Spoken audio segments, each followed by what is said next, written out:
Good evening, ladies and gentlemen of the Commissioner Board and various Golden Nuggets. This is Bruce Paterson, Garwood, New Jersey.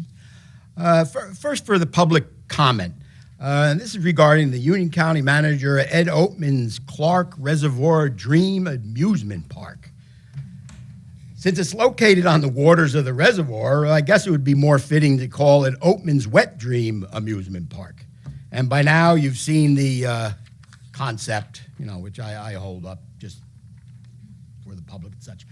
For your understanding, we will do a comparison of Oatman's Wet Dream Amusement Park, which is 14 acres, to the existing county's Ponderosa Park, which size is nearly 50% larger at 20 acres.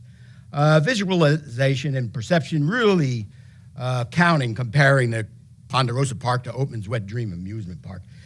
Sadly, we have found the commissioners really do not have that conceptualization, being that they're only appointed by the county Democrat political boss, state Senate President Scutari, as minions and puppets. But for the public, the larger Ponderosa Park, for comparison, contains 2 parking areas with 92 spots, 1 football field, 1 soccer field, 1 playground spray area, 1 picnic area, 1 comfort building, 1 walking loop with passive green areas. Note this park, which was Dutch Savel's farm, was a great joint effort of design between the residents living next to it and the county.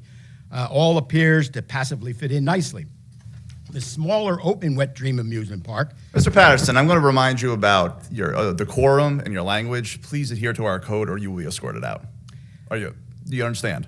Nope, nice try. Nearly 40% less at 14 acres, which was wildlife preserve and is now an amusement park, and is also crammed in between 2 residential areas. This contains 5 parking areas at 140 spots, 2 weather shelters, 1 small county administration building, a small motorized train system with half-mile trackage, 1 departure depot, 1 bridge, 2 distant platforms, 2 wetland creek crossovers, 1 entrance building with comfort station and concession stand, 1 clock tower with perimeter sitting area, 1 carousel building with flower garden and sitting area, 1 large SWM basin lake.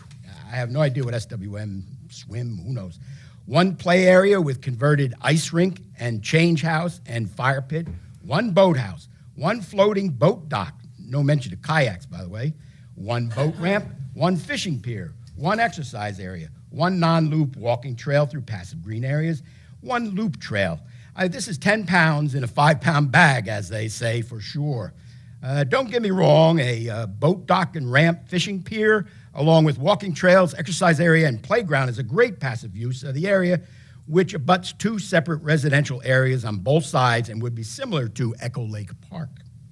I suggest you dump this concept quickly, please.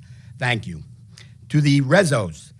Rezo 410 is increasing USA Architects' contract of $200,000 by $100,000 just for paper shuffling for a sprinkler project in Annex Building.